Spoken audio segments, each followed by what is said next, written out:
अब देखो बात आती है, चूंकि अभी हम लोगों ने देखा कि हमारा जो हृदय है इसमें दो चीज है, ऊपर से जो आ रहा था वो कहलाता था सीरा, ठीक है, अब यहाँ से जो जा रहा था वो कहलाता था क्या, धमनी।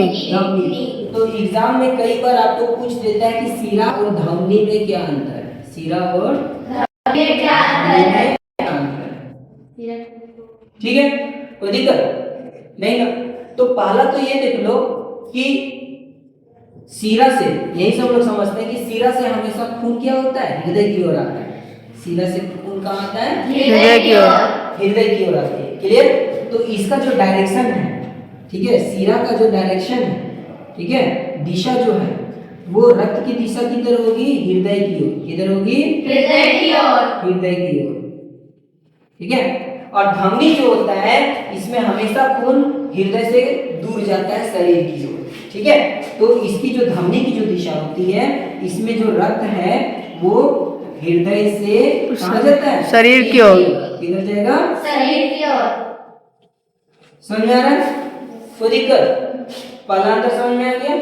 दूसरी चीज देखो, जो सीरा जो होती है, ठीक है, सीरा जो है, तो सीरा जो है, अब यहाँ पे हम लोग देखते हैं सीरा में खून पहले आता है, जैसे मान लीजिए अगर हम फुफ्फुसी सीरा की बात करें तो यहाँ से खून आया पहले हम लोग को बायां आलिंद में, बायां आलिंद से गया नीले में। अब बताओ यहाँ जो धमनी है, ठीक है, ये धमनी है, इससे इसको खून भेजना पूरा शरीर में, पूरा शरीर में, शरीर में। अगर धमनी की दीवारें पतली रहेगी तो यह फट जाएगा और आदमी मर जाएगा, खून धीरे लीक हो जाएगा, ठीक है।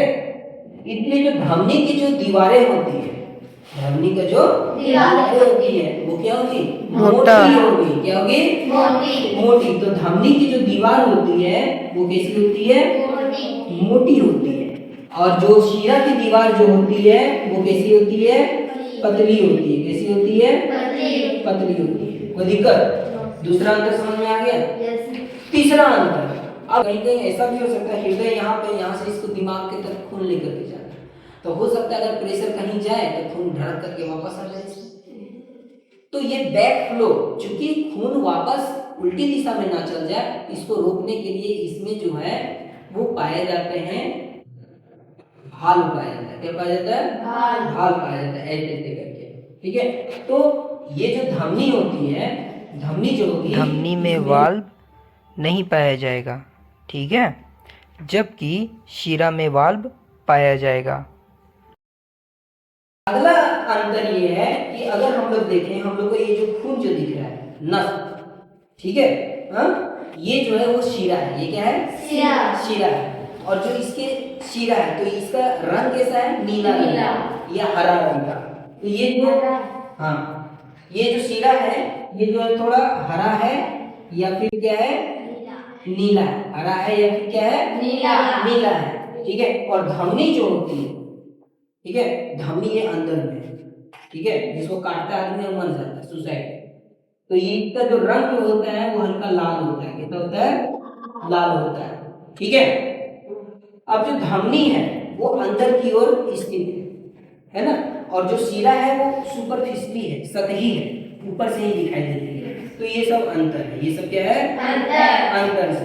अब हमेशा जान करके ये याद रखना कि ये जो शीरा जो होती है, इंपॉर्टेंट है बदला, ठीक है, जो कंपटीशन में भी पूछता है, शीरा जो होती है वो हमेशा जो है वो कार्बन डाइऑक्साइड युक्त रक्त लेके जाती है, हमेशा क्या लेके जाएगी, इसलिए इसका रंग होता है नीला या हरा, ठीक है, सिवाय एक जगह आपको याद है, यहाँ ऑक्सीजन वाला रक्त लेके आती है और वो है फुफ्फुसी शीरा। यहाँ देखो ऑक्सीजन वाला रक्त आता है ना जी, फुफ्फुसी शीरा से आता है ना,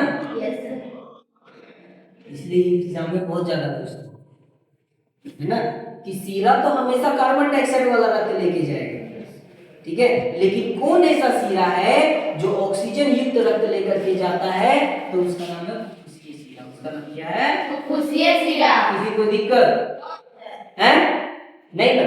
और धमनी जो है वो हमेशा जो है, ये जो लाल है ना, लाल है ना, तो धमनी हमेशा जो है वो ऑक्सीजन युक्त रक्त लेके जाएगी। किस तरह का रक्त लेके जाएगी, ऑक्सीजन युक्त रक्त। तो इतना अंतर है इन दोनों, ठीक है, जो आपको समझ में आए उसको अपना दिमाग में रख लीजिएगा, जो समझ में ना आए उसको हटा दीजिएगा। बहुत ज्यादा अंतर पूछता नहीं है, एक दो अंतर लिखना होता है, आपको इतना सरल होता है। ठीक है, किसी को दिक्कत? नो